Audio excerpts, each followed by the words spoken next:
Maliyyəçi Jeffrey Epstein ilə bağlı materiallar Amerika Birləşmiş Ştatlarından çox Avropa siyasətini silkələyib. Yayılan sənədlərdəki məlumatlarda bir sıra nüfuzlu şəxslərin adları çəkilir. Onların bəziləri istefa, bəziləri də hakim qarşısına çıxmaq məcburiyyətində qalıblar. Qalmaqal dalğası Avropada tüğyan edərkən, Böyük Britaniyanın baş naziri Keir Starmer də hədəfə çevrilib. Onun adının çəkilməsi Birləşmiş Krallığın ABŞ-dəki sabiq səfiri ilə bağlıdır. Belə ki, Starmer Peter Mandelsonun Epstein ilə dostluğunu bildiyi halda onu səfir təyin etməsi müzakirələri alovlandırıb. Son yayımlanan sənədlərdə Epsteinin 2003-2004-cü illərdə Mandelsona $75.000 göndərdiyi ortaya çıxıb. Diqqətləri üzərinə çəkən Starmer isə Mandelsonun yalanlarına inandığını və bu əlaqənin qaranlıq tərəflərini bilmədiyini deyib. Hətta baş nazir hadisənin qurbanlarından da üzr istəyib. Lakin Starmerin ifadə etdiyi təəssüf ictimaiyyətdəki və Leyboristlər partiyasındakı qəzəbi yatıra bilməyib. Bəzi millət vəkilləri onu istifaya çağırıblar. Əslində Starmer Peter Mandelsonun Epsteinin qaranlıq şəbəkəsində yer aldığını biləndə onu vəzifəsindən uzaqlaşdırıb. Lakin bu da onu istefa çağırışlarından xilas etməyib.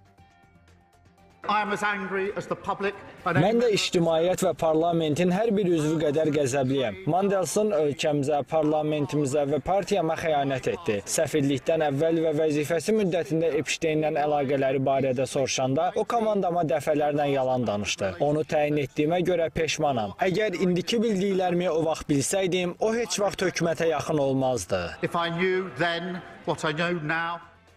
Bu, Böyük Britaniyanın üzərindəki ilk qalmaqal dalğası deyil. Kral 3-cü Charles'ın qardaşı, keçmiş şəhzadə Andrew Mountbatten Windsor'un da bu məsələdə adı çəkilir. Sənədlərdə Epsteinin ona işgəncə videosunu çox bəyəndim ifadəsini işlətməsi qeyd olunub. Hətta onların əlaqələrinin Epstein həbs edilənə qədər davam etdiyi bildirilir. Materialların ortaya çıxmasından sonra Andrew krallıq vəzifələri və titullarından imtina etdi. Baş nazir Keir Starmer bildirib ki, keçmiş şəhzadə Andrew məsələ ilə əlaqədar Amerika Birləşmiş Ştatları Konqresi qarşısında ifadə verməlidir.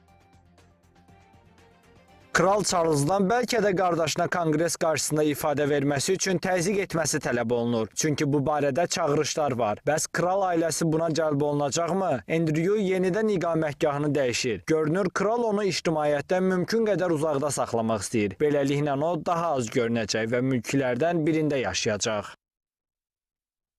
Jeffrey Epsteinin qaranlıq şəbəkəsində yer alan bir sıra Avropalı rəsmilər istefadan yayına bilməyiblər. The Hill nəşri yazır ki, Epsteinə 2014-cü ildə axşam yeməyi dəvəti göndərən Norveçin İordaniya və İraq üzrə səfiri Mona Juul sonradan vəzifəsindən azad edilib. Birləşmiş Millətlər Təşkilatının Qaçqınlar üzrə Ali Komissarlığının İsveç nümayəndəsi Joanna Rubinstein 2012-ci ildə Epsteinin Karib dənizindəki evini ziyarət edib. Bu məlumat üzə çıxandan sonra o istefa verib. Slovakiyanın baş naziri Robert Fitsonun milli təhlükəsizlik müşaviri Miroslav Lajçak isə Epsteinlə qadınlar və diplomatiya mövzulu yazışmalarının ortaya çıxmasından sonra vəzifəsindən gedib. Norveçin sabiq baş naziri Torbjörn Jagland da məsələ ilə əlaqədar istintaqa cəlb olunub. Məxfilikdən çıxarılan sənədlərdə onun korrupsiyada iştirakı ilə bağlı araşdırmalar aparılacaq. Hələlik konkret ittiham irəli sürülməsə də, onun Epsteinlə əlaqələrinin olması səbəbindən istintaq başladılıb. Bundan başqa, Şahzadə Mette Maritin də materiallarda adı çəkilir. Onun Epsteinlə sıx əlaqəsinin olduğu və bəzi görüşlərdə iştirak etdiyi bildirilib. Şahzadə buna görə kral ailəsindən üzr istəyib.